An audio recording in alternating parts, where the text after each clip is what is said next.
RCF. Nous recevons aujourd'hui Maxime Michelet, député de la 3e circonscription de la Marne et membre de l'Union des droites pour la République, afin d'évoquer plusieurs sujets. Le vote de confiance raté pour François Bayrou, la nomination de Sébastien Lecornu comme successeur à Matignon, les causes du blocage politique à l'Assemblée et le débat autour du couvre-feu numérique pour les jeunes.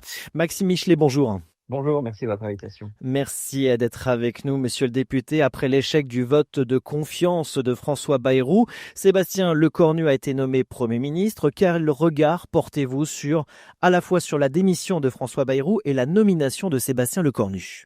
Écoutez, sur le vote de confiance, les choses étaient attendues, sans suspense. M. Bayrou a visiblement organisé sa sortie et souhaitait quitter le pouvoir. Ce n'était pas à la droite nationale de le retenir. Pour ma part, j'ai été assez marqué dans ces 2 semaines de débat que nous avons vécu du caractère un peu irréel de ces gens qui, depuis 8 ans, mènent des politiques irresponsables qui ont mené à la situation budgétaire que nous connaissons, et notamment 1 000 milliards de dettes supplémentaires, qui se sont permis, durant ces 2 semaines, de nous faire la leçon sur la situation budgétaire dont ils sont eux-mêmes les artisans. Et donc, nous avons une position assez claire là-dessus.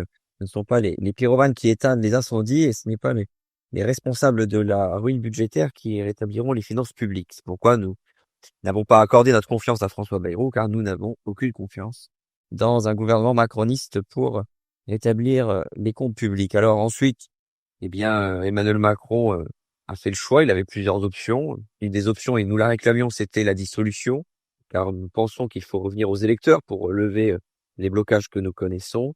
Il n'a pas fait ce choix. Il a choisi de nommer un de ses plus fidèles, si ce n'est le plus fidèle de ses fidèles, Sébastien Lecornu. Donc, un choix de continuité. Emmanuel Macron a perdu les européennes, il a perdu les législatives, il a nommé 2 premiers ministres qui ont été renversés par l'Assemblée nationale, et malgré tout, il s'obstine. Donc, de notre côté, nous n'avons pas beaucoup d'espoir quant à l'avenir de ce gouvernement. Nous restons évidemment disponibles pour échanger, pour négocier dans l'intérêt de la nation, mais nous ne voyons pas pourquoi un gouvernement macroniste réussirait là où 2 gouvernements macronistes ont déjà échoué. Selon Éric Zemmour, la dissolution ne réglera rien. François Hollande estime que le Premier ministre doit discuter avec les socialistes. Avec Sébastien Lecornu, Maxime Michelet, quels critères devraient primer dans le choix des nouveaux ministres au sein du gouvernement? Alors écoutez, le choix des nouveaux ministres ne nous intéresse pas vraiment, parce que c'est une question de casting.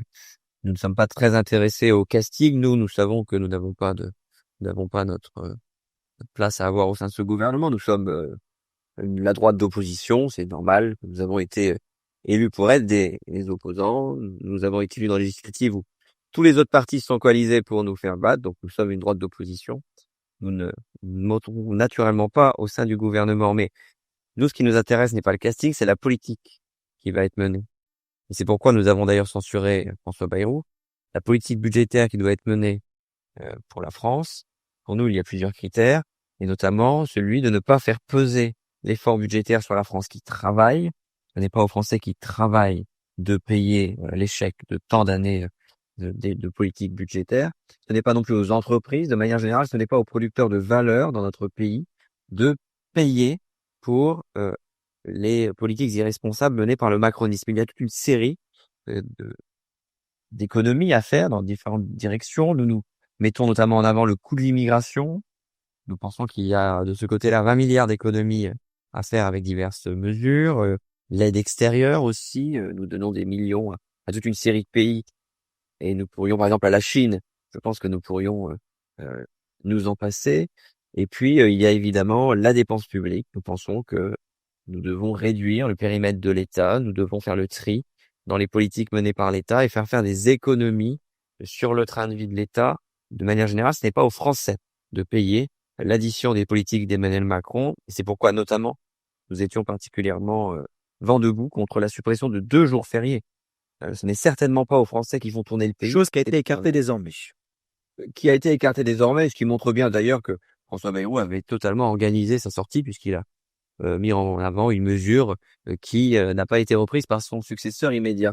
Et je voudrais revenir sur, vous avez évoqué Éric Zemmour qui disait que la dissolution ne serait pas une solution. Nous ne pensons pas non plus que ce sera une solution miracle. La dissolution ne peut pas mener à une situation pire que celle que nous connaissons. Au contraire, le retour au peuple nous permettrait certainement de dégager une nouvelle majorité, en tout cas de nouveaux rapports de force dans l'Assemblée, qui permettrait certainement d'avancer. Mais il est vrai que la vraie solution à la crise, c'est évidemment le départ du président de la République et une nouvelle élection présidentielle. Mais nous sommes respectueux des institutions, et donc le président de la République, il est le seul à pouvoir décider de partir. Nous ne pensons pas qu'il partira. Et donc, à défaut d'élection présidentielle, nous appelons à des élections législatives. Donc par rapport à d'autres partis où là on parle d'office de censure, vous restez malgré tout ouvert à la discussion. Toujours, ce serait contraire aux intérêts de la nation que, sans avoir échangé avec le nouveau gouvernement, de dire nous allons, quoi qu'il arrive, le censurer. Évidemment que nous entrons en négociation, mais nous entrons en négociation sans nous faire d'illusions, pour plusieurs raisons. Déjà parce que, comme je vous le disais, c'est un nouveau gouvernement macroniste. Monsieur Lecornu est ministre d'Emmanuel Macron, sans discontinuer depuis 2017, donc ce n'est pas une rupture, donc c'est une continuité. Donc ce qui a échoué hier échouera certainement demain. Mais de surcroît, les macronistes qui ne cessent de nous appeler au dialogue, sans cesse à dire mettons-nous tous autour de la table, posent comme présupposé à ces négociations de ne pas discuter avec le Rassemblement national et ses alliés de l'UDR. Ils décident de dialoguer, mais de ne pas dialoguer avec la première force du pays. Nous présentons un Français sur 3 dans ce pays et ils nous excluent d'office. Et d'ailleurs, durant toute cette année de session parlementaire, nous avons fait des propositions, nous avons fait des propositions budgétaires, des propositions législatives. À chaque fois, même quand les macronistes étaient d'accord avec nous, ils n'ont pas voté ces propositions. Donc, le sectarisme n'est pas une bonne base pour construire un dialogue. Maxime Michelet, député UDR de la 3e circonscription de la Marne avec nous aujourd'hui sur RCF. Monsieur le député, on va évoquer un autre sujet pendant ces 2 petites minutes qui nous restent. La députée marnaise Laure Miller a évoqué un couvre-feu numérique pour les mineurs, notamment sur le réseau social TikTok. Partagez-vous cette initiative et quelles pourraient être ses limites ou ses avantages? Alors déjà, permettez-moi de saluer tout de même le travail de la commission d'enquête qui a été menée en effet par ma collègue Laure Miller et par mon autre collègue socialiste Arthur Delaporte.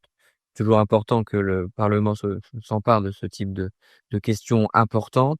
Évidemment qu'il y a une question sur les réseaux sociaux, sur leur impact sur notre jeunesse, c'est évident, mais je suis en désaccord profond avec l'idée de ce couvre-feu numérique. D'ailleurs, j'interroge en grande partie la faisabilité. Est-ce que les grandes plateformes vont le permettre? Mais surtout, je voudrais poser un principe philosophique dans ce débat, c'est que ce n'est pas à l'État de réglementer les plateformes numériques pour empêcher les enfants d'y aller. L'éducation des enfants, elle appartient aux parents. C'est aux parents de priver leurs enfants de téléphone portable après 22 heures. Avec toutes ces politiques, en fait, ce qui m'inquiète dans ces politiques-là, c'est qu'on continue la déresponsabilisation des familles et des parents. C'est aux parents de ne pas donner de téléphone portable trop tôt à leurs enfants. C'est aux parents de veiller à ce que, à partir de 22 heures, eh bien, leurs enfants ne sont plus sur leur téléphone portable. Je sais que c'est sans doute très, très difficile, mais c'est la responsabilité des familles. Et si l'État se substitue aux familles, nous continuons le phénomène de déresponsabilisation que nous voyons à l'œuvre depuis maintenant plusieurs décennies et qui mène eh bien aux difficultés que nous avons vis-à-vis de la jeunesse d'aujourd'hui. Maxime Michelet, député de la 3e circonscription de la Marne et membre de l'Union des droites pour la République. Merci d'avoir été avec nous aujourd'hui sur Merci à RCF. vous.